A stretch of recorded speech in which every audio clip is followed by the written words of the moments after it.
Have you man seen that dance on TikTok? Although The shot, bro. That's my dance. That's my dance all summer, fam. That is, listen. You see, basement grooves. I even need to message Midas and Ray. I was like, listen, make sure you man have Cash Cobain on deck. Last man I'm doing Uno. Like, fam, you guys already know It Boys in the building. It's your boy Delboy. I'm joined by my amazing, highly favored and blessed co-host, Young Wolf, Young Sasuke in the building. You know the vibes. Got that fully paid dreams on. yes, MLS jersey on. Mm-hmm. Got the bling bling on as well. Got other co-hosts. You know what I'm saying? Got other co-hosts. You might know him as Tyson Ola. You might know him as Tamora. You know, you might see him in Shoreditch with your bitch. But you'll definitely see him in Loden Bar with the millions. And millions of women. But this time around, he's not going to be with us at the WrestleMania pay-per-view stream. He's going to be up in Philadelphia. Filling on some Delphs. You see it? Filling on some Delphines, fam. Delphines and Daphnes. Yeah. How's everyone doing today? Yeah, good, man. Chilling. I'm great. Can you not see quality? Oh, How long will it last? We don't know, but let's just run it anyways. Let's be going. Man, where should we start off this week? So there's a lot of noteworthy stuff within the world outside of WWE and AEW. Mm-hmm. Maybe we can start off with New Japan Cup. The finals are set. Hiroki Goto versus Yota Tsuji. Not gonna lie to you, if you guys told me that this was going to be the final, I would have been a bit shocked. I would have been a bit like, nah, that's not happening. Obviously, there's been some injuries, there's been change of plans within the cup. But this is a very, very, very, very, very interesting final. What do you man think? I think it's gone. Hold on. Bruv, when we're talking about let's make some new stars, yeah? Yeah? Yota Tsuji to the moon. That's your guy, innit? That's your guy, innit? Bro, you need to win this. Not like I hear it. I hear the story with Go and doesn't win the big one, bro. But you see, it's time to prepare. In fact, we've done preparation. The future is now, fam. And what better way to start? What better way to start than to have Yota Tsuji win the New Japan Cup? I'm there.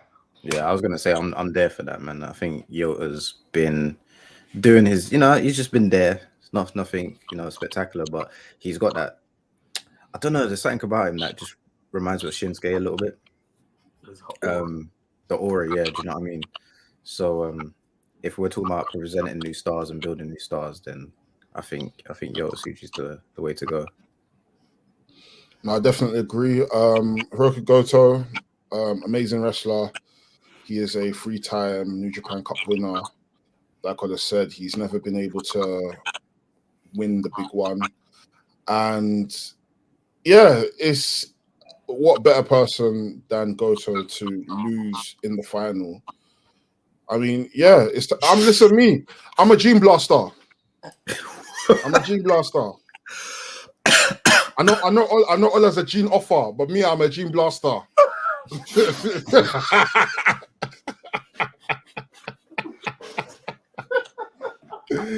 Hey, yo, listen. I'm all for this. Like we've been bashing on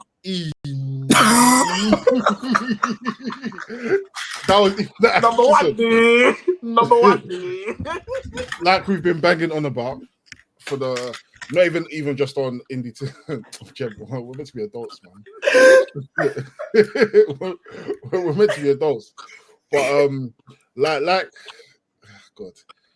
Guys, listen, I promise I'm gonna start being I'm gonna allow all this cool stuff because I want to get my point across. Like we've been banging on about for the past how long? whether it be on the main podcast, whether it be with Indy Takers, whether it be NK Knowledge talking about it in Nathan's Corner. Now is the time to fully invest in the young stuff. Like we said, New Japan have got to prepare for building of the new stars and for the current stars. We've seen the last few years, we've seen the exit. Right? We've seen the exit of the Will Ospreys. We've seen the exit of the Ospreys. We've seen the exit. We've seen exits of even people like Juice Robinson, the people that should be coming up. We're seeing the exit, and in that time, we've not been able to kind of see any push of any certain people. Someone like a Gabe Kidd should have been pushed at a forefront. He's even just re-signed now, so maybe now is the time to even push the button, put the rocket in his back, and shoot him to the moon. David Finney's someone that they've been building. He's currently injured at the moment, but even then, not to say that it's been failing, but a lot of people have just been kind of like hot and cold about him. There's so, I don't know, like I said on the main podcast, I feel like the problem is that we have all these belts that just feel like they don't matter. We had the UK US title belt. It generally just felt like outside of one or two people holding it, it didn't necessarily mean anything. We have the Never Openweight title that was meant to be like the BMF belt. That belt doesn't matter. Yeah. The only belt that seems to have been mattering within New Japan was the world title. So now it's time to have clear-cut divisions, clear-cut and push for stories for people to want these belts. Not it just be a thing of, I can't go for the world heavyweight title, so I'm just gonna stay at this place and just try and succumb for this belt. No. My main mission is I want to reignite this division, so I want the belt because I'm going to be the one to take it. For me, I've always been a proponent of someone trying to make a belt seem more important than the world heavyweight title. I know I bring up this guy all the time when it comes to this kind of conversation. Jay Lethal, when he was a television champion, Jay Lethal made the television title feel like a world title. It was even more important than the world title. You can go back to. Sorry to cut you off. You can go back to even TNA. Because at one point, the X Division Championship was main event in pay-per-views because of how Christopher Daniels propelled and made the X Division title look more important. So I completely agree.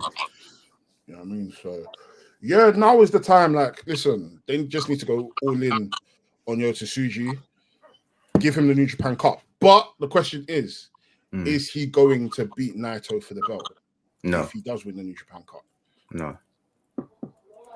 Is he gonna beat Naito? Did you say? Yeah. No. Because you see, with New Japan, I feel like they're always doing this 1 step forward, 3 steps back. Yeah. And he'll do this, and we'll be like, oh yeah, cool. Like, can't wait to see what he does against Naito, and then the inevitable happens, and we're just kind of disappointed again.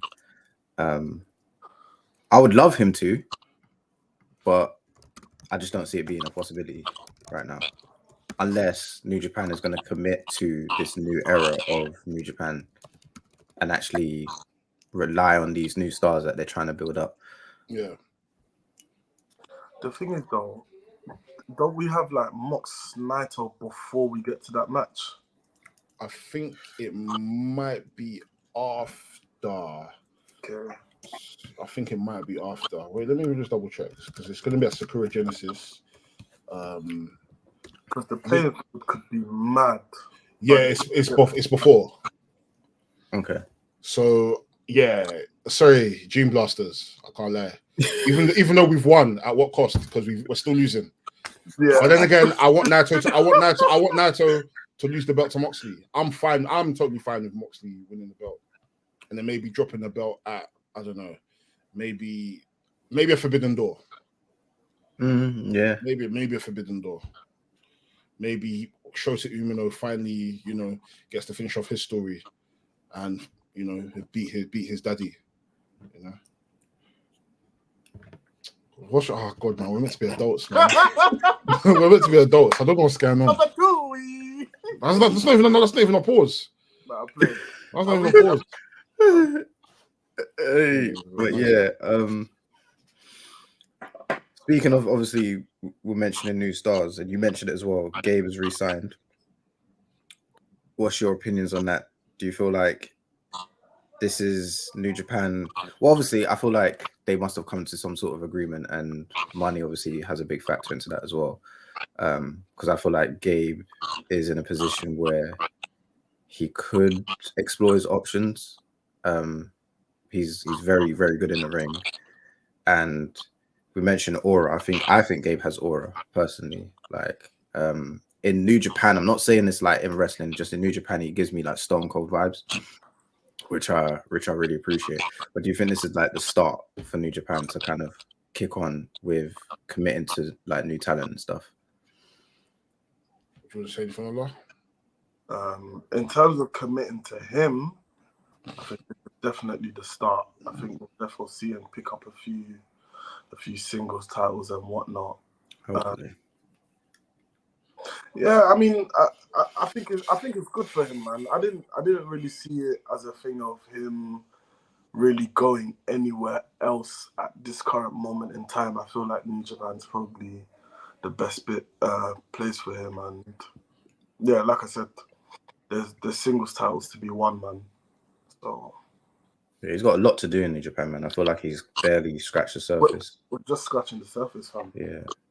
He's a madman, bruv. With Gabe now re-signing, and of course, like it seems like New Japan might be on this new run of trying to course correct. I mean, it doesn't seem like it as things are going on. But let's say this whole year since signing, how would you book Gabe? Not even necessarily just as part of Bullet Club, but what are the feuds you'd put him in? Are there any particular titles you'd put him in? Like title pictures you put him in. I mean, for me, if there's any title I would put in him right now as a singles belt, it's the Never Openweight title. Oh, I'd put the Never Openweight title. Like we said, and the Never Openweight title used to be the BMF belt, the baddest motherfucker belt. This was the belt where it was like, it doesn't matter what weight class you're in. If you think you're bad, I'm badder. And he should really, honestly, I feel like he needs to make it the BMF belt, the baddest madman, the baddest madman fighting. Like genuinely, like Gabe has no regards for anything. He literally just wants to show people that, listen, when it comes to pure wrestle, when it comes to strong style, when it comes to wrestling, I am better than you, and nobody's gonna out madman me. And I'm really like, tapped up there. Yeah, like I'm a like, we've grown up in ends. Like we've heard certain man like say shit like, "Yo, I'm a madman," you know. And you know them man when they say that I'm a madman, you know, that's not the type of people that that's the type of people you cross the road for. It's true. No, it's actually so true. Those are the man that you cross, like when you see them man, like you cross the road. And you're lucky that if you're actually cool with them, we've got an older cousin that knows them that's cool, because you know that they could possibly back you when there's any bullshit. You know what I mean? But yeah, like for me, I'd definitely put Gabe in the running of, this is someone who I would give the Never Openweight belt, let him go around the country and slap niggas up. Yeah. Slap niggas up. That's the starting point. I feel like that is a good way to kind of propel him and also bring legitimacy back to that belt. Because some of the people that I see holding that belt, in my head, I'm thinking, I can't lie to you, I just don't like, it just doesn't like, I'm like, when I think of the Never Openweight belt, I think of people like Shibata, I think of Nagata, I think of Tenzan, I think of Toby Makabe. These are, I think of people that are just really to just head banger. Like, I'm not getting, and I don't get that from a lot of these wrestlers. But with Gabe is someone that I could genuinely see, like, boy, he's causing a ruckus, and that is a starting point. Once he's able to bring legitimacy back to that belt, then you may be moving back to, you move him back into the tag team division or move him into a global division. Like, then 2 years time, put him in that world heavyweight division. Straight, put him in that world heavyweight division. Even if he loses his first attempt at trying to win the belt, at least we know that put him in we know that he's been on a journey. He's held the openweight belt. He's held the global belt. He's had a good run in the New Japan Cup. He's had a good run in the G1 Climax. I want to make a wild claim here now. I'm saying it on this podcast. I feel like he's the next leader of the Bullet Club. That's not too wild. Within the next 3 years, I think he'll be next. Because I feel like inevitably Finley's gonna leave.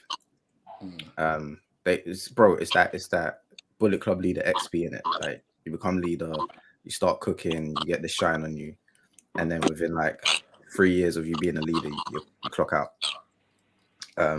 I think his destination is probably going to be AEW, and then there has to be someone to take over, because I don't think the Bullet Club's ever ending. But I will say that I think Gabe can be the guy to make the Bullet Club legitimate again. So everything you've been saying about kicking people out and making recruitments here and destroying factions here, Gabe is that guy. You think he's gonna have a faction over there doing nonsense? He'll be the guy to say, "Hey, listen, you man, dead food in a bit." It is. I hear it, but the thing is, yeah, like I like that. Like, the thing I love about Gabe's character is the fact that it's so familiar. We know man like that, and from my experience of man like that, those are not man that they're not all up there in terms of like in terms of like the decision making. Bro, the decision making is rash. Like Gabe's character, yeah, is one of them man, yeah. You roll to a party with man, you step up, like man is willing to get the strap out for no reason. That's how I see Gabe. Like Gabe is that man where at the shops, man is waiting for someone to barge him because he's itching to bring out the swammy. Bro, he's itching to bring out the swammy. You know them ones. Whereas with David Finley, I look at David Finley as more of like, okay, cool. He's coming on Baz, but at the same time, he's very much like, yo, like stay calm, like yeah, he's calculated. You know what I mean? Like he's not this so ambitious person that's just like fucking everything up, and like for him, his authority is just listen, you man, just when I say go, you man go. Like bro, there was this press conference. Like maybe like a month or two ago, where he told Gabe to shut the fuck up. Oh yeah, he told Gabe to shut the fuck up. And Gabe was fuming, but what can Gabe do? What can Gabe do? Do you know what I mean? Man had to stay bam. Do you know what I mean? So don't get me wrong. I do see like when people say that Gabe should be the leader, but at the same breath, when you're such a hothead, your decision making isn't as like finite as someone who is a bit more quiet, who's a bit more authoritative. Like Gabe isn't authoritative. Man just wants to scrap. You know the man that literally just, yo, let's link up in the cage and let's fight. And that's that. Man just wants to show you bravado. And the thing is with bravado, there's a lot of bravado, but there's not that much brains there. Not necessarily Gabe, but just in regards to that character. And we see man in ends like that. I'm a madman. But these are the same man that don't go to school. This is it. The same man that go to school. But the David Finleys, these are the man that they're on job. They finish school. These are the man, they even watch anime. They even watch Jujutsu Kaisen and them man. There's layers to them. But when you're just a madman, it's long. You know what I mean? So like, don't get me wrong, I feel like as time goes on, depending on where they tell the story with Gabe's character, yeah. Because it could be a thing where it's like, as time going on, he's a madman, but then he's starting to clock certain things. Yeah, that's so it's not easy. Yeah. He's dialing back the madman character a little bit just to kind of like see clearly, because bro, there's only so much you can do when all you do is see red. That's Gabe. Gabe, all he does is see red. And if your vision is red, I'm so sorry, you're in hell. You're in hell, do you know what I mean? Hey, shout out to Gabe, man. Big up Gabe, man. That's my bro, man. What guy? Do you know what I mean? But boy, yeah, New Japan Cup. As a whole, I mean, in regards to what you guys have seen from the tournament so far, were there any matches that stood out to you, or any moments that stood out to you, or is there any particular wrestlers where you're just like, you know what, I feel like this is someone that, you know, going forward, I've got my eye on, or who the company should invest some stock into? I can't lie. See your guy, he was small convincing me. Ah! Yeah. No way. Small. We up. Yeah, bro. Small. He was convincing me still, and I was like, okay. Scapegoaters, we up. You feel me?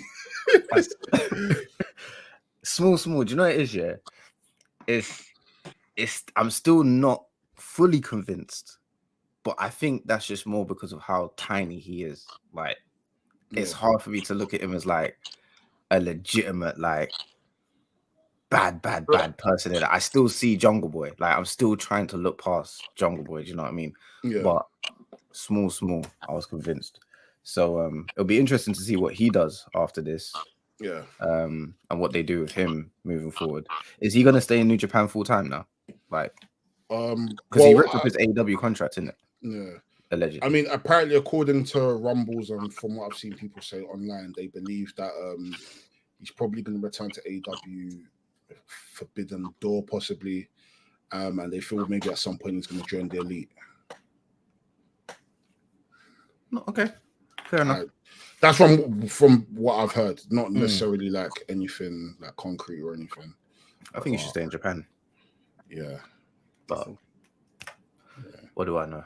I mean, I see why he joined the Elite, but at the same time, I'm very much of the, I don't know, man. But I have been liking his promos about like him, like kind of like letting people know like it's a bit understated. Like without me, like a lot of the shit that you guys are seeing in wrestling would not have happened. Like, and bro, talk your shit, man. Don't talk your shit. Don't let these people gas you, man, or understate or underestimate the stuff. Like, bro, without the real glass, bro, this guy's the needle mover. He's the real tribal chief. Let's be real. He's the real tribal chief. So I hear it. But yeah. Man. On the other side of Japan, though, real graps. Hey, listen. Are we talking about DDT? Yes. Hey, Takeshita Yuma. Fam. Who is that guy? Because he came in like some joke, man. With the bike. He's not a joke, man. He's not a joke. Man. It's only because he's in DDT. That's why he done that. Bro, I thought it was a joke, man. I know Ola's going to go and create a wrestler like him now. Let Indy Takers finish. Let us finish. But if it was a black wrestler, Ola would be just bim, quiet. Which one is that? This guy's a dickhead. Hey. Yeah, man. Great, man. Rotten dickhead. Nah, bro. Fam. Great match. Absolutely. This match was epic. Banga Bandizio. Takeshita is insane. Like it's actually unreal how good he is. Yeah. Bro, it's like Takeshita is a super athlete. The way he runs the ropes, bro, and the whole ring is shaking, bro, doesn't make any sense to me. And like, even bro, it's even like at the beginning of the match, he's been Irish whipped, and he does that spot where he'll duck underneath the clothesline, he'll duck underneath the elbow, and he will jump and do that flying clothesline. I'm just like, yeah. Like, generally, I feel like if there's any wrestler like anybody should emulate, it's Takeshita. For me, Takeshita is the perfect wrestler. Oh yeah, bro. 100%. Takeshita is the perfect wrestler. 100%. I agree. He is a super athlete. I'd agree. Super athlete. What more do you want? I'd say in his prime, I'd say it's probably Randy Orton for me. Yeah. But I'd say now, in terms of like, he has a balance of everything: athleticism, technicality, strength, speed. He's even good looking as well. This guy's greedy. Bro, greedy. Bro, greedy. Bro, in life they say pick your struggle. This guy said, I'm not taking any. I'm not taking any. You guys can have the struggle. Bro, in Japan though, we push it like Kaito came here recently just on a photo shoot for a magazine. Yeah. And it's like, brother, wrestlers in America, unless you're like super peng or like you're a fashionista or fashionable, you're not doing that. But in Japan, literally, that's just their bag. Yeah. They know how to dress, they can wrestle. I'm sure Takeshita can even sing. I'm sure Takeshita can even sing. Nah, it's actually mad. That match was Actually crazy, man. So absolutely good, man. Crazy. I'm just happy that, especially with like the notoriety that Takeshita has, especially like in the Western world, there'll be a lot of people that are watching Yuma Yogi for the first time, and they're able to see exactly how good this guy is. And this guy's been putting on bangers for God knows how many years. He's a former Triple Crown champion, former tag champion. Like that guy can cook. Do you know what I mean? But there's gonna be a lot of people that don't have access, that have never had access to watching him. But because of someone of the likes of Takeshita wrestling him, a lot of people are like, oh, I've never heard of this guy before. For Takeshita to go back to Japan to wrestle him, and this guy's a wrestler that wrestles in All Japan. Oh, this match must be an important match. It was co-main event. Brother, they fucking delivered. And bro, do you know what even makes it worse? Like, not even that it makes it worse. Like, something I took away from the match was that, bro, Takeshita could use anything as a finisher and I'll be sold. Bro, it's so believable. Bro, that spinning Falcon Arrow looked fucking deadly. Yeah. Absolutely deadly. Like, I was mind blown. Like, I saw it, I was thinking, if this is the finish, I don't care. Yeah. Because these men have been going at it, and bro, yeah, man. Do you know what annoys me about him as well? Yeah, he's so calm before he wrestles. Like, you don't see no stress, no anger. Doesn't break nothing. a sweat. Fam, just doesn't calm. Break a sweat. Bro, it doesn't break. Do you know what's killing me throughout the whole match though? It was that lady that kept screaming throughout the whole match. The one that Yuma kept going back and forth with. I was thinking, this girl, she's just trying to hijack the show. She's just trying to hijack the show. Trying to hijack the show. But hey, it was a good time, man. Genuinely, like, guys, please go and watch this match. If definitely go and watch this match. Generally, if you're a Takeshita fan or you're just looking to watch, like, just watch the whole show. But this match solely was incredible. I have a question. Incredible. When do you put a belt on this guy, and what belt do you put on this guy? Takeshita, are you talking in independence or? It depends. It depends on Tony Khan, but let's just say Tony Khan's giving him free reign to win a belt anywhere, right? Or he has the option to win a belt anywhere. But what belt does he win, and who does he face? Okay, we're gonna get onto this show. I would have him beat Calvin Tankman for the DPW championship. I hear it.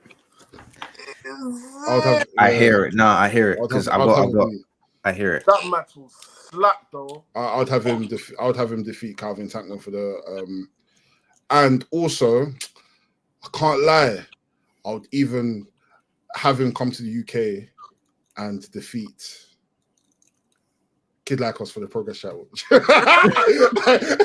I got you. I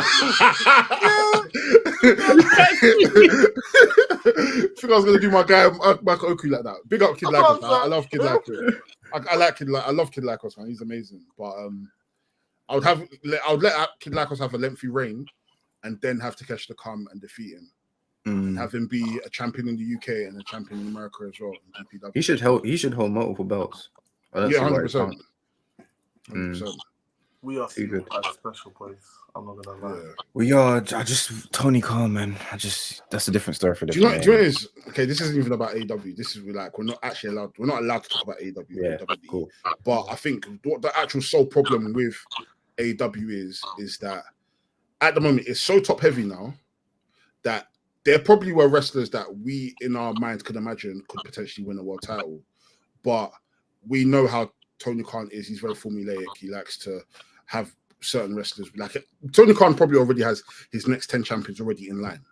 And even people he hasn't signed, he probably has them like an asterisk near their name just in case they do sign, so he can slot them into that place. But I don't know. I just feel like generally he just needs to be a bit ballsy with his booking. Like it's not everything that needs to be like done off the back of, you know, ticket sales or what draws or whatnot. Like, bro, you're a wrestling fan at the end of the day. Like, just book something that you know that are gonna have people talking and fans are gonna want to enjoy. Do you know what I mean? I don't know. I don't want to talk too much about the business side of things because I know that's a very, very, very, very, very important factor in regards to wrestling booking and wrestling business. But at the same time, not everybody cares about that. Do you get what I mean? Yeah. Like not every opinion or not every wrestling ideal has to come off the back of ticket sales and what who would draw the most amount in this town and that town. Bro, sometimes just go off vibes and the matches are gonna bang. Sometimes the matches are gonna bang and we know the programs are gonna be good, so we can just go based off that as opposed to this person doesn't draw tickets or this person doesn't draw online. Like, who gives a fuck, man? I mean, but yeah, enough AW. Let's even quickly go to DPW. They had a live show. I can't lie to you, this is probably one of the better DPW shows that I've seen in a while. Yeah, good while. I can't lie to you. Top to bottom, it was a very, very, very, very, very, very, very good show. I was very surprised. I was very surprised that what's his name? Calvin Tankman was the main event. The world title was the main event in, but I can't complain. The main event match was good anyways. It was good, yeah. Yeah. Man, I told you about BK Westbrook, man. Oh yeah, he's a fucking star. Yeah, he's gonna be a fucking star. My scout. Yeah, I need my scout points for that one there. Jem's gonna create him on 2K. 100%. I knew it. And Jem's 2K25 core. I mean, Jem's 2K25 attire is gonna be based off him. 100%. If you even see me this year with one, I'm dead. Man's gonna shout Dean ASAP. Big up Dean, man. I was just gonna say, big up Dean, man. BK Westbrook is the first BK Westbrook, but I told you, like I said the last time we spoke about it, the shades of Adam Cole are so strong. Like I see it every time he wrestles, just an appearance, the way he moves, like the way he transitions, everything. But I really like the message that Mustafa Ali did after the match. Very good. That was very, very good. Because it was like he was still in character, but he was also speaking from chest. Like it was like, I believe in you so much that the next time we face off in this ring, I need you to actually step up again, like a level higher, because that wasn't it. But it wasn't like he was cooking him. Yeah. It was more of like, you're going to be something. Say that again? I know you can do more. Yeah. And I was so happy he did that because it's like, Westbrook is just it, like for me, like DPW future world champion, in my opinion. So I was really happy about that. But the standout match for me was the tag team titles. Fam, that was a good match. Motor City Machine Guns, yeah. It's like they're not aging. Yeah, it's like they're slowing down. It's like they get better with every match. Fam, it's peak, fam. Nah, for real, guys, it's peak. But genuinely, they might be my favorite tag team of all time. I love the Hardys. Hear it. The Hardys were amazing, but you see the guns, yeah. You see the Motor City Machine Guns, what they've been doing and how long they've been doing it for. It's just nuts. I would even say for me, like, this is just me in it. Like, in terms of that fast-paced tag team wrestling, I wouldn't say they revolutionized it or brought it to the table. I feel like the first time I really saw that was with Paul London and Brian Kendrick. But I would say that in like after that it kind of died down because they disbanded and disappeared and whatever. But then Motor City Machine Guns kind of took that style of tag team wrestling on their back, and then we saw the Young Bucks, and then we saw Eddie and what's his name, the Wolves. I forgot their name. David Richards. Yeah. So all of these lot come through, and it just kind of that's like my style of tag team wrestling. I appreciate it. But I think Del is right with his prediction saying that Mike Bailey might be the best wrestler of 2024. Because that man unreal. Is unreal. Yeah, boys. He's unreal, bro. Even Jake Something, bro. Jake Something is someone that I've been saying for the past year or so that, bro, whatever I'm surprised like an AEW haven't snanked him. Because really and truly, Jake Something is who they think Wardlow is. I was going to say, sorry. Yeah. Wardlow's nothing. Wardlow's nothing. Wardlow's nothing. Wardlow's nothing. No, I like Wardlow though. I do like Wardlow. But would you rather go to Gucci or would you rather go to Wish? Would you rather go to Gucci or would you rather go to Temu? And I can't lie to you, Jake something. You gotta be starting something. You got to be starting something. He was starting something. You got to be starting something. It's too hard to get over. Hey, Jake something is the truth, man.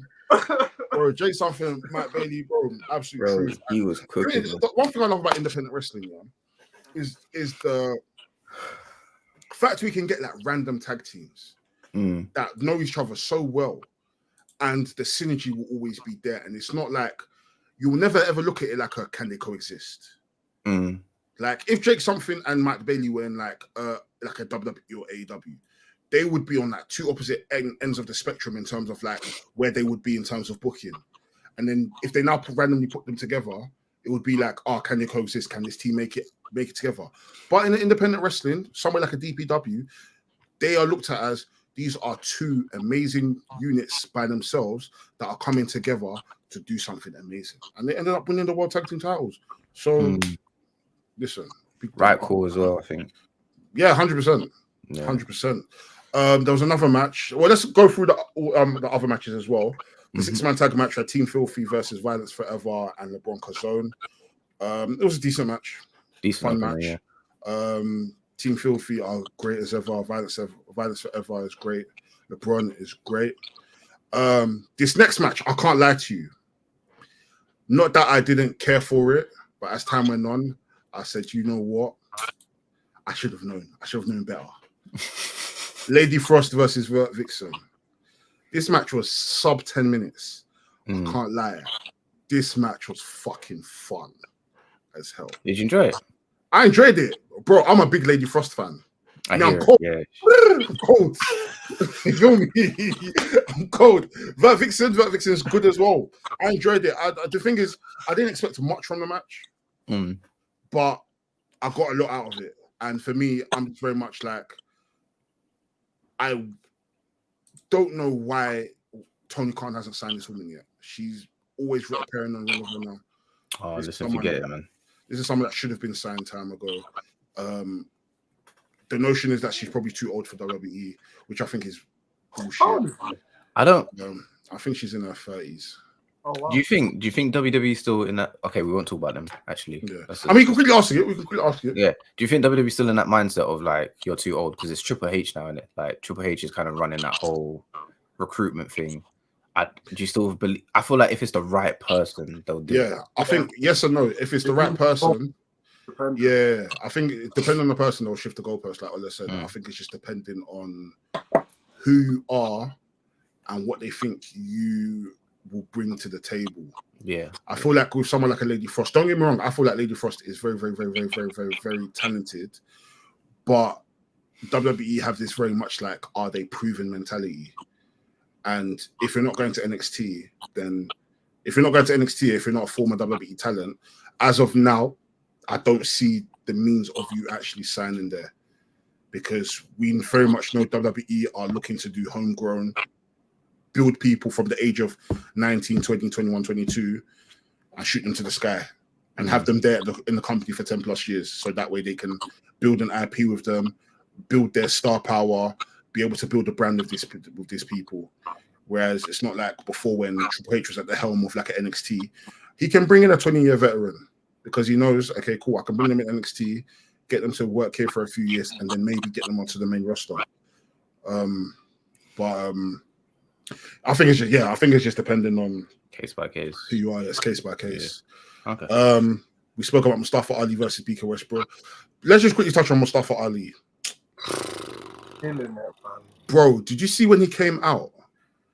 And bro, the reaction this man got, star, bro, mega star, bro. And it's crazy because sometimes in life, yeah, like I'm not happy that he didn't have a great run in WWE, but then at the same time, sometimes I'm not happy that this is what I'm gonna say. I'm not happy he got fired or released from WWE, but I'm happy that he was able to leave to be able to get to a point where people are able to appreciate him. And he's able to get the love that he should have been getting from time ago.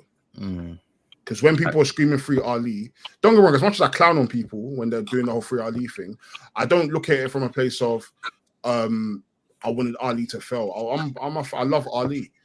I just wanted Ali to be able to be in a place where it makes sense for him. Then when he now gets the love, it's like, hey, cool, it's deserving. Like, he's been deserving the love, but for some reason, he's just not been showcased in the right way. But now he's kind of taking things in his own hand. This whole In Ali We Trust thing, his vignettes, the matches, bro, quality. Like, he's just his whole presentation. You can tell he's having fun with it again. Changes the tire, everything. So, bro, like, no kick pads, proper wrestling shoe, you know. And I think he's gonna do a Drew McIntyre. I think he's only gonna be on the Indies for probably another 2 years, like another year and a half maybe. And I know Triple H is gonna call him. I know Triple H is gonna call him, or Tony Khan, but I don't want him to be lost in the shuffle again. I feel like he's too good to be going back to being a background, you know, like an extra. Like, I feel like he's shown that I can be a main event player.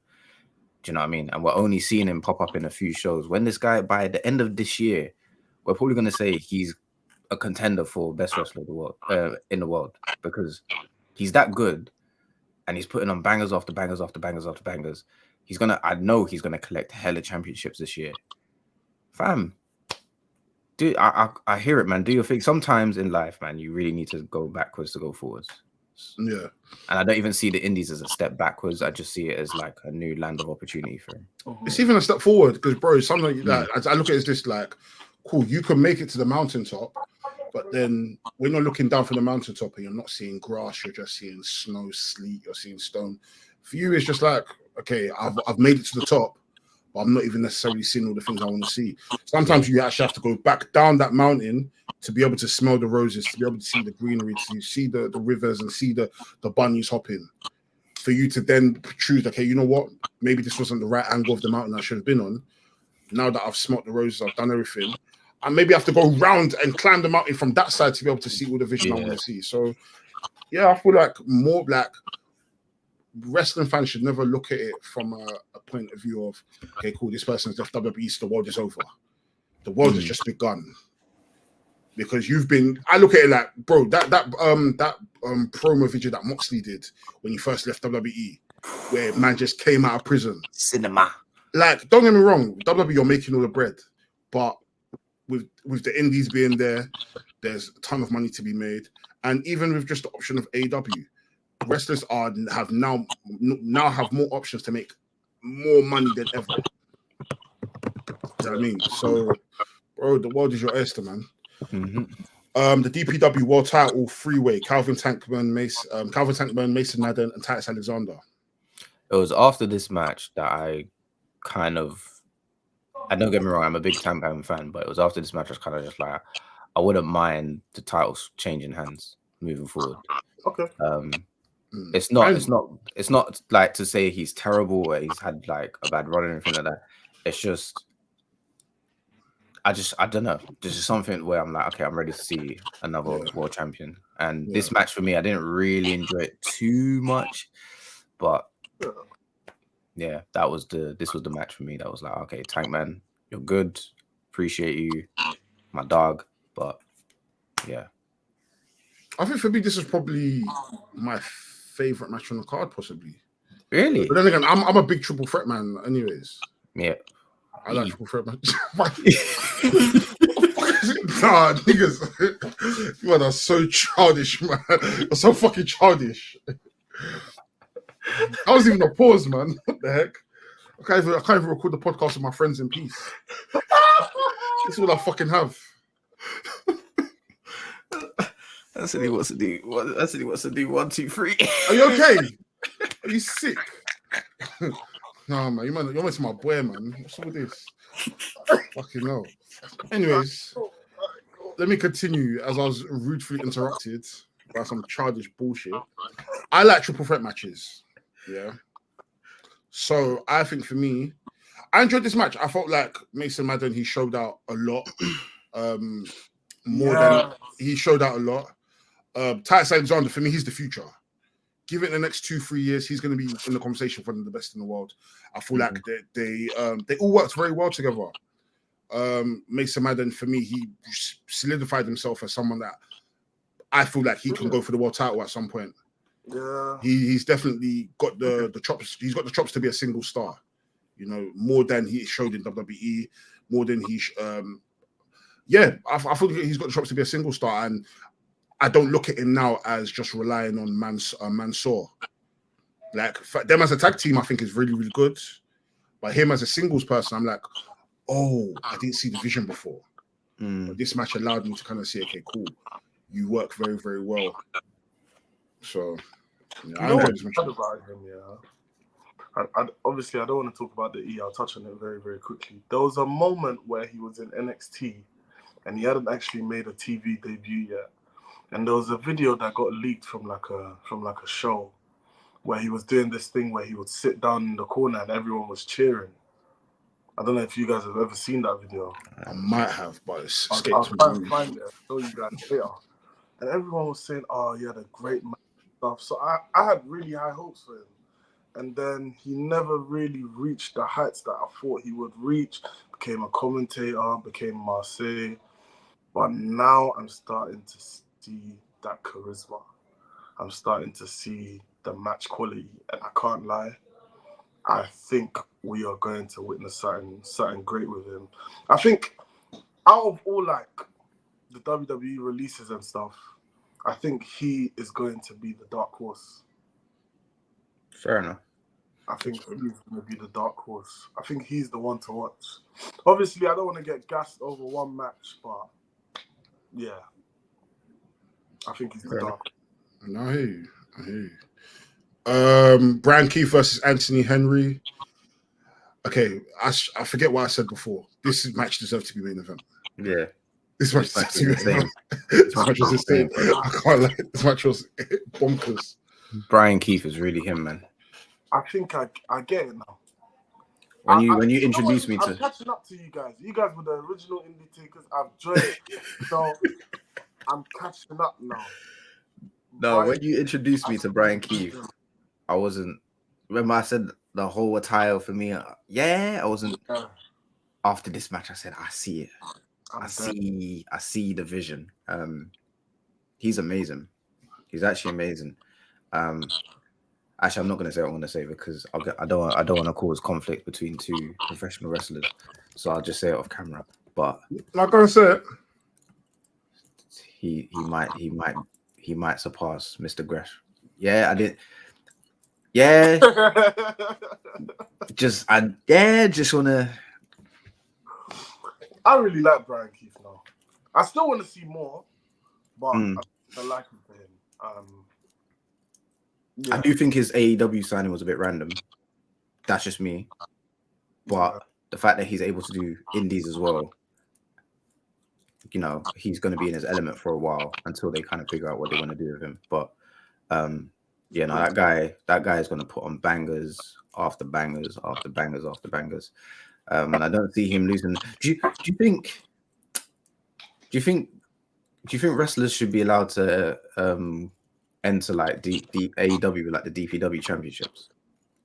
Why not?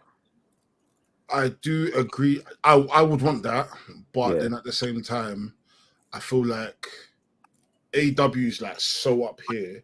When you've got something that's meant to be like akin to like a national title or like a world title, like if another company comes with another world title and you guys haven't got some sort of like partnership or anything, then it's gonna look like the belt's just like any belt. But I mean, I'm not against it. Like Shida, there's a company in Japan she works for. Is it Dreamwave? I can't remember. Guys, don't cook me, please. I know I'm you're dumb. You're dumb. Like she's coming with different belts. Like different wrestlers will come in with different belts depending on the company. Yeah. I'm not against it. I feel like it would add some sort of credence to him. It will allow for people like if they have never seen Brian Keith before or have not seen enough of Brian Keith. Oh, he's a champion in this promotion. Okay, cool. Let me find out the promotion. Let me go check it out. For me, I'm a big proponent of going to different companies and coming in with a belt. Yeah. And defending the belt there, or having people challenge you from other companies to come. Like I love that. That's my shit. Do you know what I mean? So yeah, I'm not against it. But yeah, this match was great. Anthony Henry, I feel like Anthony Henry doesn't get enough love. I feel like with Anthony Henry, I think because he is he's part of Workhorsemen, and because he is seen on AEW, and a lot of the times when he's on AEW, him and JD Drake are losing. So a lot of people might even look at him like, oh, he might be a bit of a joke man, or he might just be just a perennial loser. But bell to bell, bro, he's great. And the thing is, sometimes like I feel like as wrestling fans, we kind of like give certain wrestlers credit, talk about how good someone is and rare. But then it's like you have to look at their dance partner as well. Yeah, 100%. Someone that can be great, but then what makes them as great as they are the people that they tango with. And Anthony Henry is he's good, man. He's good. He looks like somebody. He looks like a lot of people's cause from like 2K16, 2K17. But hey, he's good, man. No, it's the truth, bro. If you look on the community creations from when did Finn Balor become popular? Let's say 2015, 16. Even before that, 2013, 2014. When bare people figured out who Finn Balor was, bro, I promise you, everyone's cause looked like Finn Balor. Yeah. Everyone's cause looked like Finn Balor. Then people discovered Strong Style. Then all their cause, e.g. Ola. Everybody became me, fam. This guy's what are you guys' hopes for DPW in terms of their outreach? Because clearly they're doing something right.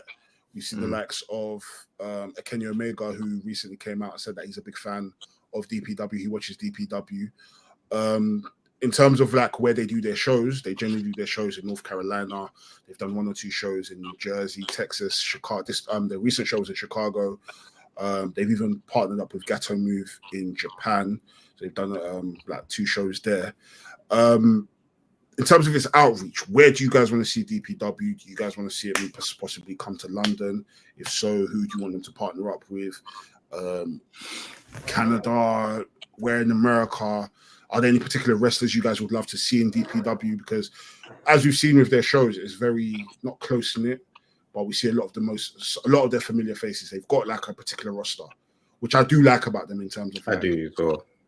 Indie wrestling. A lot of indie wrestling just seems to be like this variety show of all the best wrestlers around the world coming here, but it's very much got like a core amount of wrestlers that every show you're going to see these people, and if not see these people, you're going to see others.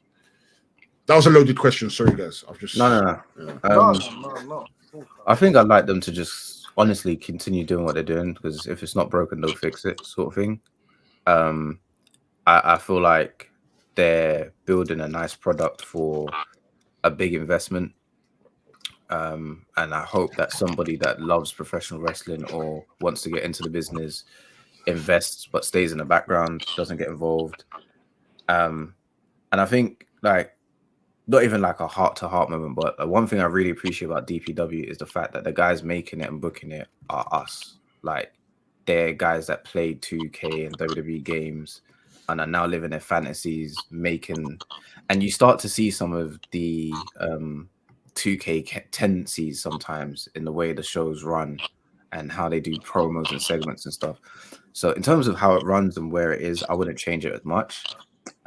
If I had a dream place where I'd love them to come, it would be London. And I'm not saying this because we're all on the show or whatever, but I'm saying it because it's facts. I'd love them to link up with Hustle. I think the energy of Hustle and DPW together it'd actually be combustion of madness. It'd be insane, man. Like I said, Hustle is the closest thing to a DPW in the UK, just in terms of environment, how close the fans are to the action, how personal the action is. You know, you don't feel like you're not a part of any match. You feel like you're always involved in a match, which is something I love about Hustle and DPW. So yeah, London for me, and then yeah, Hustle. If not Hustle, then I'd say probably Progress. I wouldn't mind seeing them work with Progress. But one person I would like to see on the show is Michael. Yeah. Wait, who's that? Michael Oki? Yeah. Yeah. No, Michael Jackson. Is it? Jackson? Or DP Dog? So all that guy's a dickhead. sorry. But Guy's so dumb. yeah. Oki. You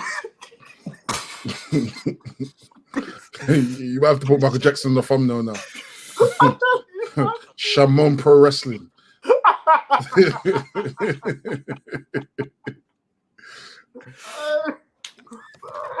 This show is too funny, man. Oh my god. Yeah, Michael Oath and DPW though. Cool. I'll be there. Cool. What about you lot? Yeah, man. I think I'm the same as you. You pretty much said it all. I don't want them to change too much. And in terms of partnerships, probably one with Arsenal, maybe Progress. To be honest, yeah, you could do Rev Pro as well. There's opportunities there, man. They better stay away from GCW, but that's a different story for a different day. I'm dead. I'm absolutely dead. Yeah. That's me when it comes to DPW, man. I think it's the same as well with who I'd want to see there. Okay. You know what? Let me say Connor Mills.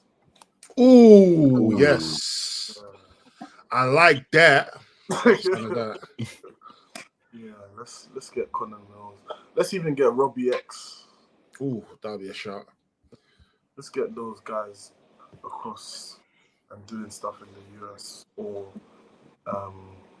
doing stuff in partnership with DPW. But yeah.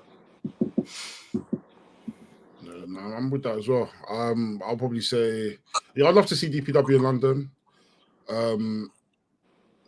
Hustle would probably be for me make the most sense. Like DPW, the energy of the venue that they usually use, it reminds me of Hustle. It reminds me of Colour Factory. So yeah, in terms of UK company, I feel like there's no company that brings you an electric product as much as Hustle, top to bottom. Not necessarily like, don't get me wrong, all these other shows they're good, but in terms of like something that has you from start to finish, like oh shit, like what an amazing show. What's this other guy? I feel like he's up to something. I feel like this guy's up to something mischievous, but bro, it's a mischievous guy, fam. Crook. But I saw a notification, isn't it? That's yeah. We getting nodding. Getting noddy, Professor. Stupid guy. Is it? I said no more. Bleep that. Dickhead, I'm not bleeping shit. Anyways, if there's any wrestlers I would want to see it, you guys have mentioned British wrestlers, and I agree with all of them. Let me just say some wrestlers outside of the UK. I'd love to see Mystico. I'd love to see Mystico. Takeshita, I'd love to see Takeshita in DPW. He's been in DPW, hasn't he? I think he has. Yeah, but more on a consistent basis. Yeah, man. Beat Calvin Tackman, I can't lie. Every world champion in DPW has been black. So it's now time for Japan. It's time. Just once. Look at it. All of it is CWH. because all his world champions have been Japanese. Don't mind him, stupid boy. I would like to see Mystico there. Yuki Ueno would be good. Who else? Nakajima would be cold. Keno would be good. Timothy Thatcher. How much Yamashita been on there? I don't think Yamashita has been. Actually, she might have. I can't remember. I can't remember. I would like to see a Serena Deeb there. Is it? I would like to see a Serena Deeb there. I would like to see a CEO. Money. I'd like to see Mercedes Money there. I don't know if they got the money for that, but yeah, it's true. It's true. But she's in it for the love of the game. If you're making the amount of millions you're making at AEW, you shouldn't care. You'll wrestle there for free, fam. I like to see Chris Hero there. Yeah, is he still about? Isn't he? I thought he's at the PC. Was that done? Yeah. Chris Hero is signed to AEW. Is it? That guy works for AEW. Yeah, and he's a producer at West Coast Pro Wrestling as well. Signed to where? He's part of AEW. Look at me thinking he was still there. I'm a joke, man. He's a producer. He had a good match. He had a good match with Timothy Thatcher last year as well. Yeah, Streets need him back, man. Yeah, man. That was my guy. Yeah, but listen. Not that Cassius Ono business. There's tons of wrestlers I feel like if they were to go DPW, they would light up the place, man, and the crowd would love them. So I think it's just depending on, who the man them are trying to book there. So yeah. Before we end, Jem, any words for MLW? I'm not going to talk about that match. Let's talk about the Wrestlers Revolver, man. Oh, I don't have much to say about that, shall be real. Do you not? I mean, I've got quite a bit. No, I've got quite a bit to say. It was a decent show. It was a decent show. The production is just a bit. Microphone, eh? Camera about microphone. The camera was awful. Moving like Ola's webcam, fam. Is it?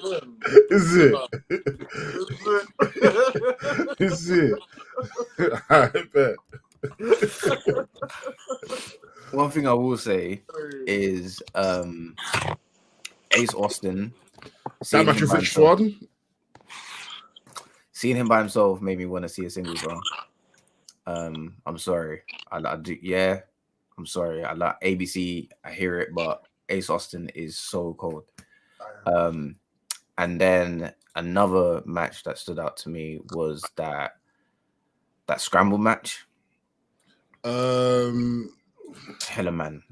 I just remember Myron Reed. The scramble match. Was it the international champion? Oh yeah, for the PWR remix title. Yeah, that one there. Yeah. Myron Reed was the star of the show for me. And it came back to the conversation we had about him a couple of weeks ago. Like, what does he have to do? I still don't know. I watched the match and I was like, yeah, you're cooking, but he's just good, isn't it? Like, he's so good, but it's just like, I don't know. I figured it out. Okay, here we go. I figured it out. What we need to do with Myron Reed to get this guy to the next level. I'm leaning forward. Go on. Do you know what the problem is? It's matches like this. What, the mixed multi-man business fairs? We need to stop putting this is what we need to start doing, yeah? We need to start looking at some of these wrestlers like commodities. You can't just be putting them in any matches. It doesn't make sense. Granted, Myron Reed is someone who's a reliable person. You put him in whatever match and he'll show out.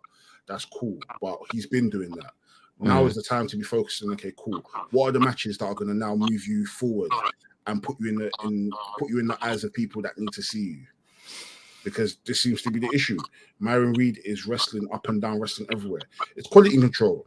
That's the problem. We need to be able to put Myron Reed in matches that matter at the right time against the right people. Not just any scramble match, not just any indie wingy booking. Doesn't make sense.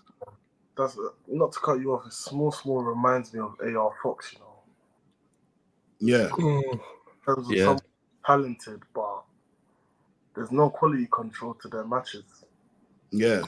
Just wrestling anywhere, everywhere, up and down. But and the problem is, and the thing is, on the other end, some people might say, "Oh, but look at a Mike Bailey." But no, Mike Bailey afforded himself Mike Bailey's difference in the sense that. Okay, cool. Mike Bailey was able to work himself up and wrestle and wrestle the right people.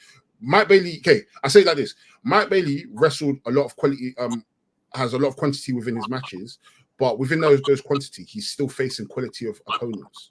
So even if he is going to a random place in Norwich with 30 people, it doesn't matter because 2 days later, he's going to be wrestling amongst 1,000 people against a Will Ospreay or against a Josh Alexander or against a Rich Swan. So it's like we can't compare the two, because even someone like a Will Ospreay will main event a Wrestle Kingdom, but then the next day he will now be in Molly's wrestling in front of 5 people. You know what I mean? But the quality is still there. So with someone like a Myron Reed, now is the time to be bougie and not be just wrestling anyone. Now is the time to be like, you know what?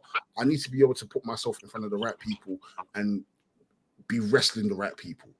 Do you know what elevated? And that's not to say that people are shit or people should look at it in a way like, he's being bougie. Yeah, a little bit, but at the same time, this is what needs to be done. Because if you're now just going to any wrestling company and just doing scramble matches against, well, not like these people are jabronis, but you get what I mean. Mm-hmm. It's not everyone you should be wrestling. Now is the time to be putting yourself in the right places. So then when you now get to a point where you're now the talk of the town and you're now in the conversation of some of the best wrestlers in the world, then when people are now focusing on you and now seeking out your matches, then you can now be going to wrestle all these Tom, Dick, and Harrys. That's what Mike Bailey did. Mike Bailey was banned from America for God knows how long. Mike Bailey went back to America, was putting on bangers. Then he said, you know what?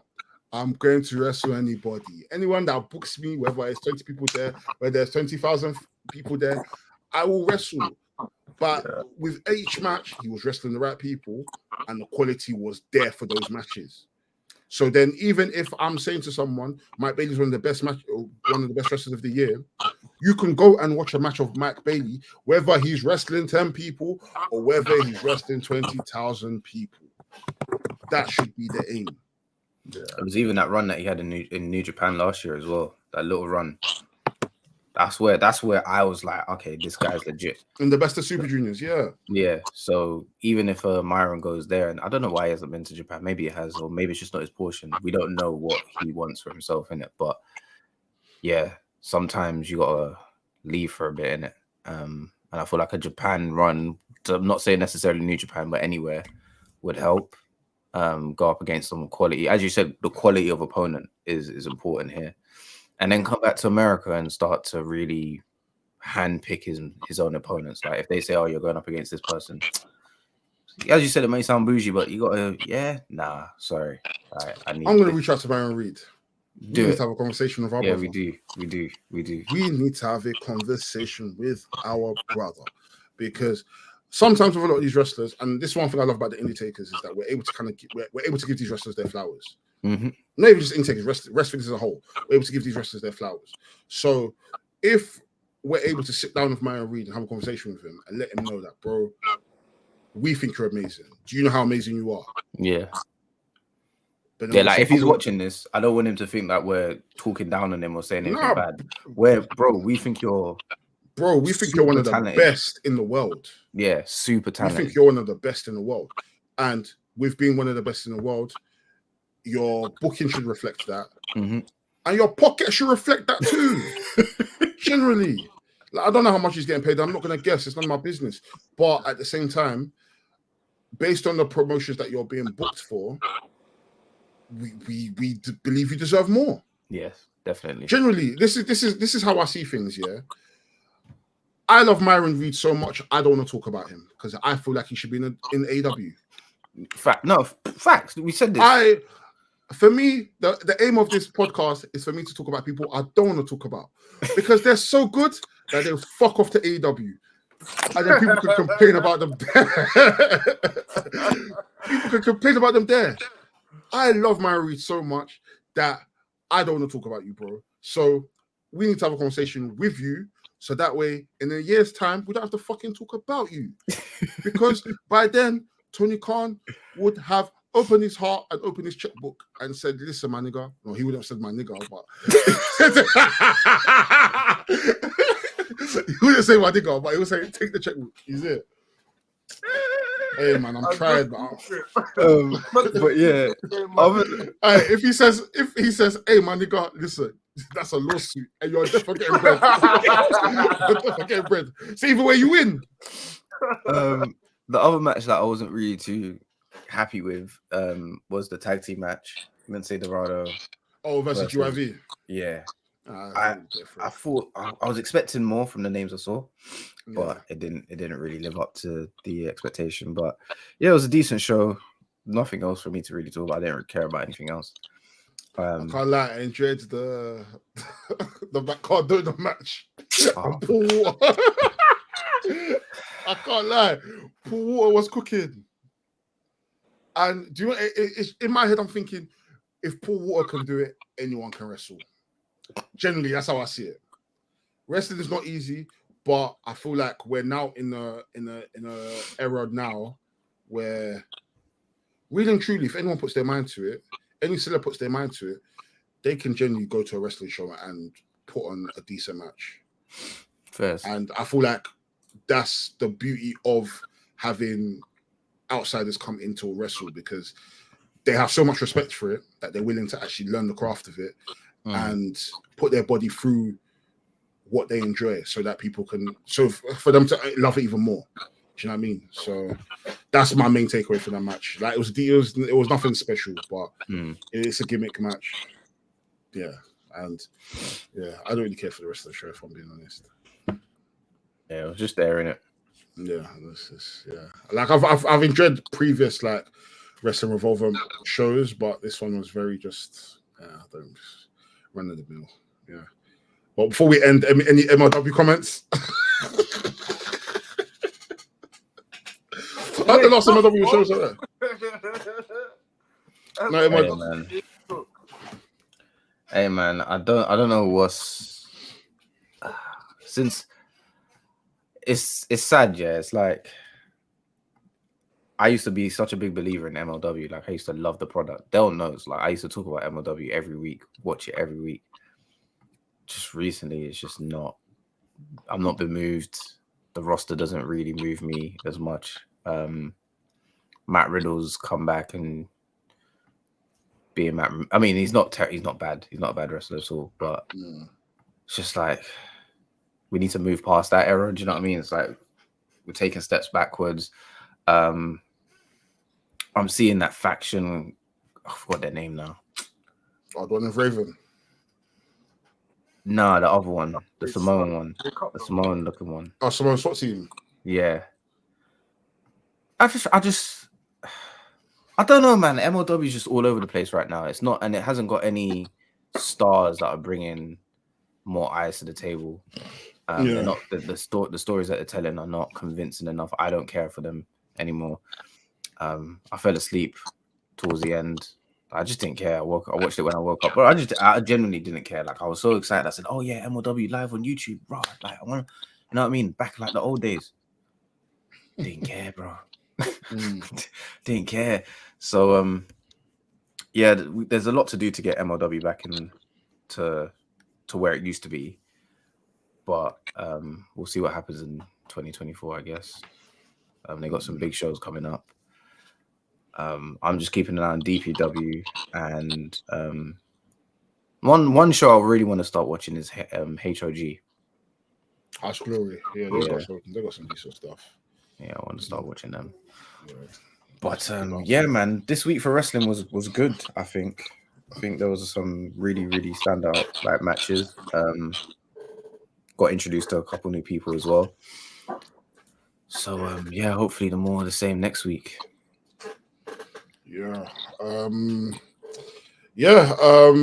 This podcast was brought to you by Rafe Drinks. Rafe is the most affordable, best tasting gaming supplement that will hit you with the biggest energy and focus boost of any product in the market. So if you guys want to, get your Rafe, make sure you guys use the code RESTTHINGS10. They got plenty of flavors. And yeah, do you guys have any match recommendations for these this week? Usually I have one on the top of my head, but I don't have one. I don't have match recommendation, but I did watch some Jun Kazai over the weekend. Okay. Go on, tell us more. Who did I watch? I can't remember the match exactly. That's all. All right, cool. Good up getting the match because these man ruined it, innit? Yeah. Tell your match. Wow, we're really starving. I watched over the I like weekend. June Kazai though. So tell us the match then. I don't remember what the match was. This guy's a But it was fan. decent. It was decent. So how do you know? Dundee fan. I don't have one match. I have a trilogy because because I went back on because I'm working on a little project. 2K. Punk and Joe Ring of Honor trilogy. Oh yeah, watch that. It's on YouTube. The whole 3 oh hours. yeah, that's a good one. That's a good one. Wait, hold on. What's wrong with Jun Kazai? Nobody said anything. No one said anything. For the match. We're waiting for the match. Oh, This guy is look at him ready to shout, Joe, man. Guy fan. that's a It's legend. because we spoke about Japanese person. That's why he's defensive. If it was a black woman, Lock off the podcast. Lock it off. if it was a black female wrestler, we wouldn't have this energy. I'll leave this. How do you leave this? My friend, just tell us the fucking match, man. What was all this? Gra. Tell us the fucking match, man. Bro, you know what? I genuinely don't remember the match, but I'm gonna say Jun Kazai versus Masada. Okay. CCW. Huh? CCW. Nah, it was Freedom, I think. Oh, Freedom. Okay.